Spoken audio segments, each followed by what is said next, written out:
سلام رفقا، امیدوارم که حالتون عالی باشه. امروز 3 فیلم قراره معرفی کنم به علاقه‌مندان به ژانر ترسناک.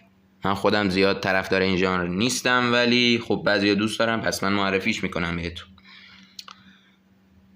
فیلم اولی که میخوام بهتون معرفی کنم اسمش در فارسی هست انسانی یا هیومن.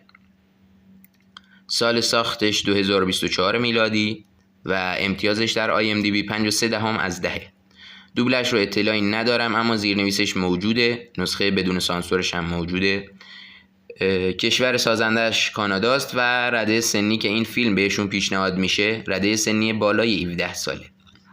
این فیلم در ژانر ترسناک، رازآلود و هیجان انگیزه. حالا به هر کدوم علاقه دارین میتونید اینو ببینید.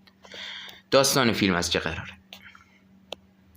تنها چند ماه پس از فروپاشی اکولوژیکی جهانی که رهبران دنیا را مجبور به اتخاذ تدابیر شدید برای کاهش جمعیت زمین کرده است، یک روزنامه‌نگار که به تازگی کار را کنار گذاشته است، فرزندانش را برای صرف شام گرد هم آورده تا قصد خود را برای ثبت نام در برنامه جدید اتانازی کشور را اعلام کند. اما وقتی نقشه پدر به طرز وحشتناکی به هم می‌ریزد، تنش‌ها شعله‌ور شده و هرج و مرج میان فرزندانش پدیدار می‌شود. خب دوستان، این فیلم اول بود. همه چیشو بهتون گفتم، اطلاعاتی که در رفته بودم پیدا کرده بودم. خب فیلم دوم اسمش هست 1000 روز. سال ساختش 2023 هستش و امتیازش داخل IMDb 6/10. دوبل هم داره، نسخه بدون سانسورش هم موجوده. کشور سازندش اندونزیه و این فیلم ترسناک به رده سنی بالای 17 سال پیشنهاد میشه. این فیلم در ژانر ترسناک و هیجان انگیزه. خلاصه داستانش: این فیلم داستان سری، یک زن جوان رو روایت میکنه.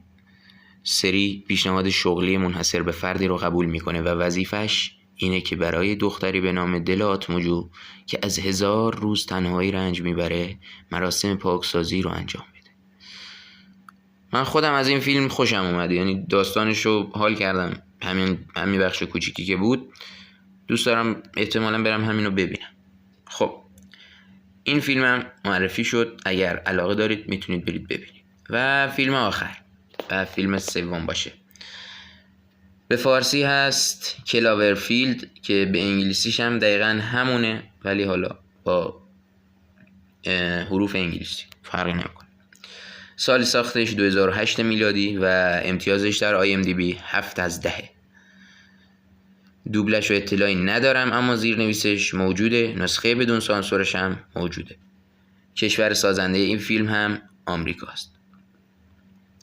ژانر این فیلم ترسناک، هیجان انگیز، اکشن و علمی تخیلیه که به نظرم ژانر بالی برای کسایی که علاقه‌مند باشن بهش. من خودم اکشن رو دوست دارم، ترسناک رو زیاد نیستم، ولی خب اکشن و هیجان انگیز دوست دارم.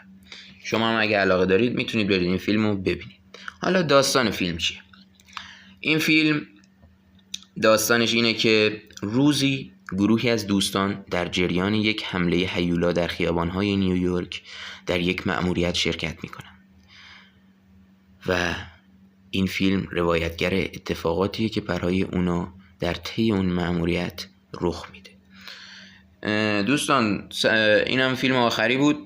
در کل سعی کردم زیاد داستاناشون طولانی نشه و فقط یه تیکه خیلی کوچیک بگم که اسپویلر هم نباشه. خلاصه که اگر علاقه دارید به این ژانرها و در کل ژانر ترسناک که موضوع این ویدیو هست،